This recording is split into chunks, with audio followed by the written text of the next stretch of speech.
કેરી જોવો ઘરના આંબાની જ છે 100% ઓર્ગેનિક. વાતાવરણ જો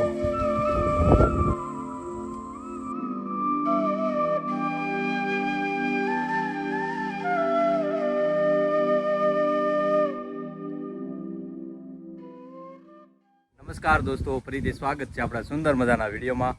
અને તમે જોઈ શકો છો આંબાનું કેવડું મોટું ઝાડ છે.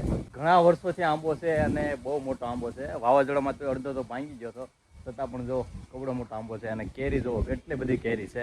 અત્યારે કેરી ઉતારવા બધા માથે છોકરા સીડ્યા છે. કેરી મોટી મોટી છે અને હવે પાકવા મળી છે. અને અમારું ગોલું જયવીર જો કેરી ખાય છે. પાકલ કેરી હાથમાં આવી ગઈ. ભાવે તને કેરી? એમ ખાતો ખાવ તમે? તાજી કેરી ખાય છે.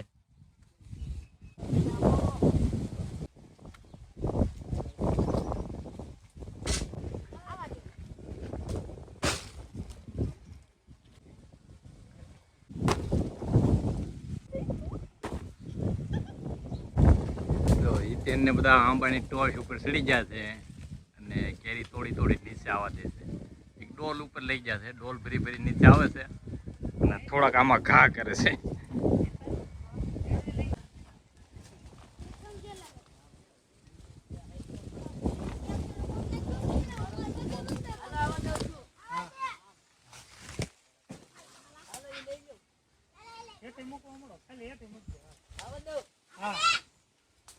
ડુગલો તો ક્યાં ઠેઠ ચડી ગઈ? દુકાન કે તું ન આવી ડાયરીમાં ટીંગાય છે. અંબાની કેરી બરાબર રાખ. આંબા ઉપરથી એકદમ તાજી અને પાકલ કેરી જો પ્યોર ઓર્ગેનિક, એને હાથે ઉપર જ પાકેલી.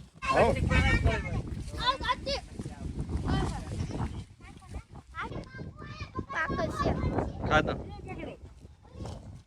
ગળી છે ખાટી એમ કેવી પાકલ છે, એકદમ પાકી ગયું.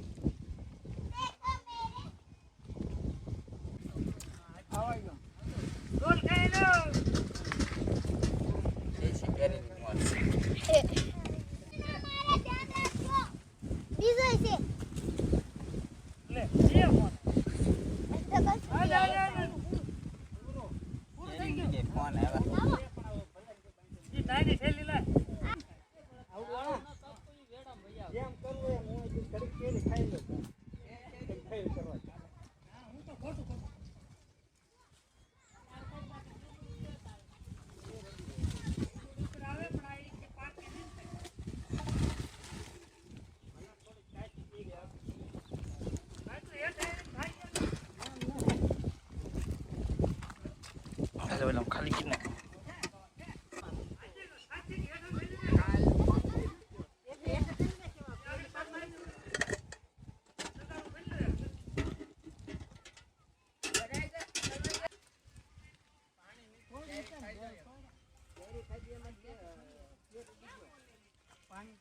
આપણે વાડીએ હમણાંથી કેદુનો પ્રોગ્રામ નથી કર્યો, તો આજે પાછો વાડીએ પ્રોગ્રામ કરવાનો છે. કારણ કે ઘણા ટાઈમથી આપણે બહાર હતા એટલે આપણે વાડીની મજા જો લેવાની બાકી રહી ગઈ હતી. ઘણું ફર્યા તો ફાઇનલી આપણે વાડી આવી ગયા છીએ ને આપણે વાડી એક સરસ મજાનો પ્રોગ્રામ કરવાનો છે.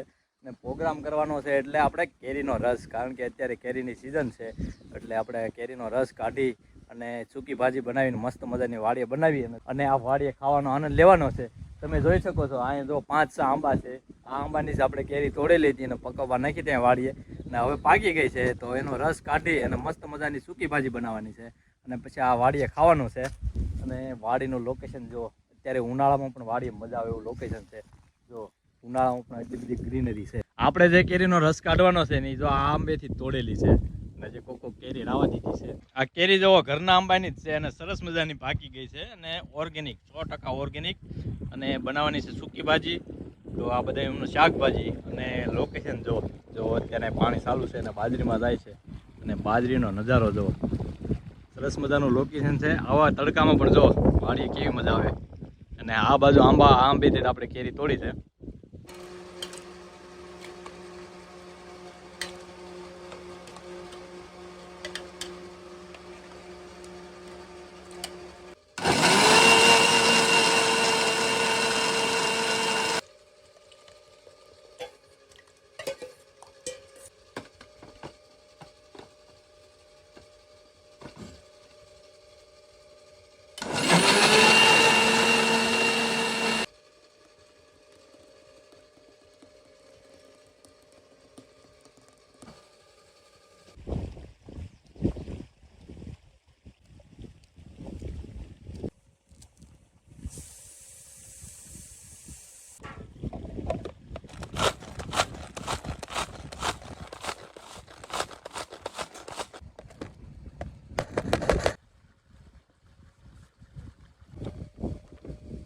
શાકભાજી કટિંગ થઈ ગયા છે. જો બટેટા બફાઈને કટિંગ થઈ ગયા છે, ડુંગળી, મરસા, કોથમરી અને ટમેટા, અને આ આપણે લીંબુ. જો તો મિત્રો હવે ઉડાડવાનો છે ડ્રોન, અને ડ્રોન ઉડાડીને તમને બતાવું કે આનો નજારો કેવો સુંદર છે. સરસ મજાનું ખેતર છે અને ઉનાળાની સિઝન છે છતાં પણ હરિયાળી છે હજે. તો ચાલો ડ્રોન ઉડાડું અને આનો સુંદર મજાનો નજારો બતાવું.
અત્યારનો નજારો જો કેવો સરસ મજાનો નજારો છે, અને સુરેશ દાદા હાથમી ગયા છે, પણ આજ વાતાવરણ વાદળછાયું છે. જો આ સુંદર મજાના પહાડ ને આ ખાલી ખેતર, સૂર્ય હાથમી ગયો છે અને આમ એકદમ યલો કલરના વાદળા મસ્ત મજાના થઈ ગયા છે, અને ડુંગરની પાછળ જો સુંદર મજાનો નજારો દેખાય છે. અને જો આ ડુંગર ઉપર હોત ને તો ભાઈ મસ્ત લોકેશન દેખાય, પણ અહીંથી થોડુંક બધું આડું આવી જાય છે. બાકી આની ઉપર ગયા હોય ને તો મજા આવી જાય એવું વાતાવરણ છે. અને હવે 7 વાગી ગયા છે અને આપણે રસ અને પૂરી તૈયાર થઈ ગયું છે. તો હવે આપણે જમી લઈશું, અને જમવા માટે આપણે બહાર જ જમશું, કારણ કે બહાર મસ્ત મજાનો પવન આવે છે અને સુંદર મજાનું લોકેશન છે. આ બાજુનું લોકેશન જો, આ બાજુ પણ સરસ મજાનું લોકેશન છે. આ ચારે બાજુ આકાશ કંઈક જો એક અલગ રંગમાં જ છે. થોડીક વાર પહેલાં તો મેઘધનુષ પણ દેખાતું હતું. અને હવે આ વાતાવરણમાં જમવાનું છે. આપણે રસ, પૂરી અને સૂકી ભાજી મસ્ત મજાની બની ગઈ છે, અને હવે બેઠા બેઠા જમવાનું છે. અને આ નજારામાં તો ભાઈ જમવાની મજા જ અલગ છે. અને જો આજ મસ્ત મજાનું લોકેશન છે.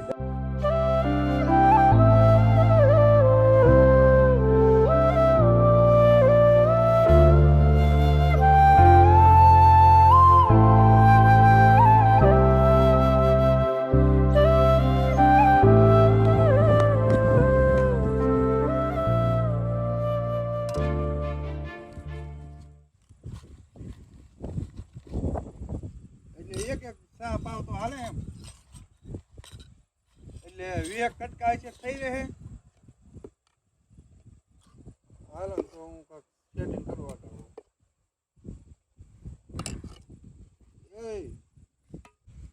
જો જમવાનું બની ગયું છે, અને આ ડીશમાં જો રસ છે, સૂકી ભાજી છે અને પૂરી છે ગરમા ગરમ.